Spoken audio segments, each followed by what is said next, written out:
আড্ডা থেকে এখানে স্টল দিয়েছেন, তাই তো? জি। আচ্ছা, একটু জানতে চাচ্ছি আপনাদের সংগঠনের বিষয়বস্তুগুলো কি? আমরা আসলে বৈষম্য বিরোধী ছাত্র আন্দোলনের আন্দোলন কর্মীরা, তারপর হচ্ছে ময়মনসিংহ জেলার ছাত্র প্রতিনিধিরা আমরা এই স্টল দিয়েছি। বিভাগীয় কমিশনার মহোদয় আমাদের জন্য এই স্টলটি বরাদ্দ করেছে।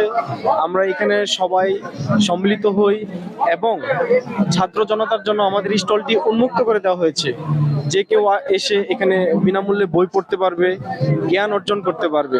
তার জন্য এই স্টলটি মূলত দেওয়া আমাদের। আচ্ছা, যেহেতু মোটামুটি 8 দিন যাবত, আজকে হচ্ছে চতুর্থ দিন, তাই তো?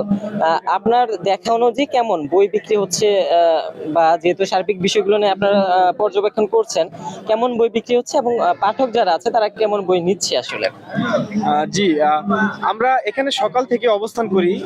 যদিও মেলাটি শুরু হয় বিকাল 3টা থেকে, কিন্তু সকাল থেকে যে পরিমাণ মানুষ আসে সে পরিমাণ আমাদের মনে হচ্ছে ব্যাপক সাড়া পাচ্ছে। বই মেলায় প্রচুর পাঠক আসছে, তারপরে অনেক দর্শনার্থীও আসছে। বইটা পাঠক মানে ক্রেতা অনুযায়ী আমাদের মনে হচ্ছে যে দর্শনার্থীরা একটু বেশি, এটা লক্ষ্য করা যাচ্ছে।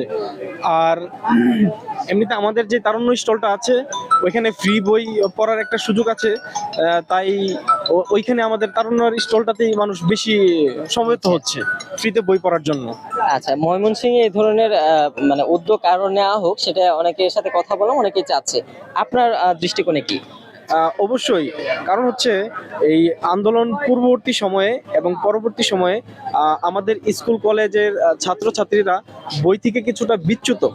তারা তাদের যথার্থ মেধা প্রকাশের জন্য স্কুল কলেজে যাচ্ছে না। এমন বইমেলা যদি বছরে বা 6 মাস পর পর প্রত্যেক জেলায় যদি অনুষ্ঠিত হয়, তাহলে আশা করি প্রত্যেকেই সবার মেধা বিকাশের জন্য বইয়ের সাথে জড়িত হইতে পারবে এবং অভিভাবকরাও অনুপ্রাণিত হবে তার সন্তানকে পাঠ্য বইয়ের সাথে সংযুক্তি না করতে পারলেও বইমেলায় নিয়ে আসলে বিভিন্ন কবির সাথে পরিচয় করাইতে পারবে, ইতিহাস সম্পর্কে জানাইতে পারবে। এটা খুব ভালো একটা উদ্যোগ হবে।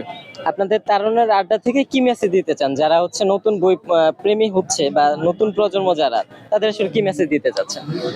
আচ্ছা, আসলে বই হচ্ছে এমন একটি অধ্যায় মানুষের জীবনে, একটা ভালো বই 100 বছর তাকে এগিয়ে নিয়ে যেতে পারে। আমাদের তারুণ্যের আড্ডা থেকে এইটাই বার্তা থাকবে, আপনারা বইমেলায় আসুন, বই পড়ুন, অন্যকে বই উপহার দিন। ঠিক আছে, ধন্যবাদ।